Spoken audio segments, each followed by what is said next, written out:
Amber, can I get an hour? Hour. Thanks. Hi, I'm a Shout E-Man. And the following is the entire Season 7 2021 Diriyah E-Prix Race 2 in 4 minutes.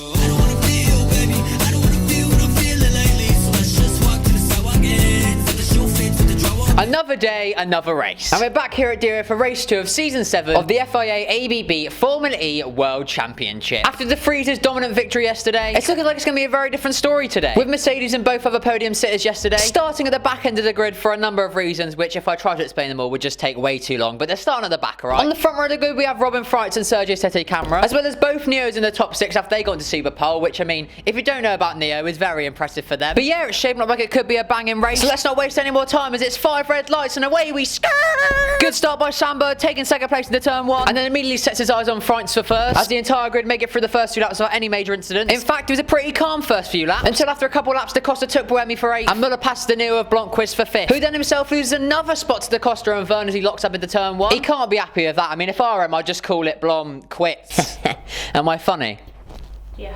I'm funny, she said I am. Meanwhile, back up front, Sambird is right up the chuff of Freitz right now, who takes attack mode, allowing Bird to pass. But the Virgin then wastes no time. But the team's called Virgin, he's not just insulting him. But the Virgin then wastes no time passing the Jaguar, who then himself takes attack mode, yet loses second place to Sette Camara in the process. Sad face. But no worries, as he makes his way past the Brazilian a few corners later. Happy face! This whole attack mode thing's a bloody rollercoaster of emotions, honestly. As now John-Eric Verne sends it past Sette Camara for 3rd, with a lovely little move. As further down the order though, Lando Norris's best mate Jake Dennis gets lent into the wall by Pascal Wehrlein, bringing out a full course yellow.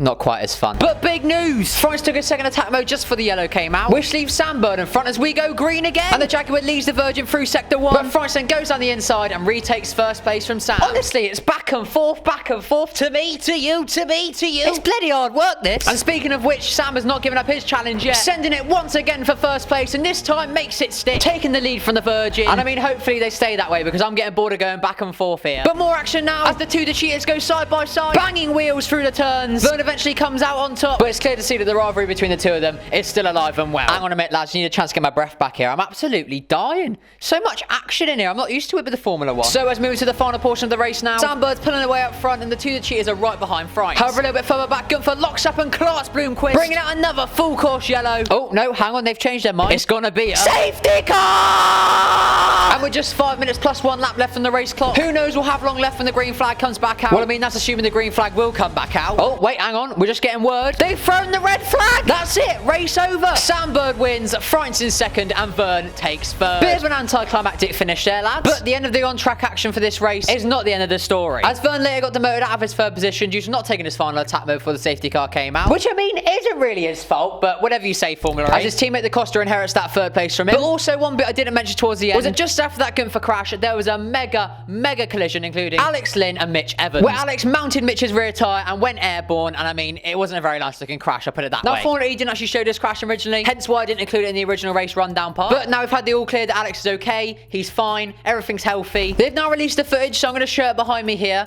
As you can see, it wasn't a very nice crash at all. Big up to the Halo again, saving another driver there. I met him in Valencia, I know you might have heard it, I mean, I mentioned it quite a few times. He's a lovely bloke, so I'm glad he's alright. But yeah, scary bloody crash, that one. Anyway though, there you have it. Round 2 of season 7 is complete. And after these 2 races at Diriyah, Jaguar topped the constructors with 1 win and 2 podiums, and De Vries sits top of the driver's tail with Sambird just behind him. A decent weekend of racing to kick off season 7 of Formula E. I enjoyed it, and I mean, I hope you did too. Thank you for joining me for these race rundowns. I know they're a bit different, obviously covering Formula E instead of Formula 1, but hopefully you lot enjoyed them nonetheless. And if you did, make sure to leave a like and subscribe to the channel if you are new. I'm going to post loads of videos about Formula E, Formula 1, basically everything really. But yeah, until next time, I've been Aiden, this is MrAidenRule. Thank you very much for watching, and I'll see you lot next time. Goodbye!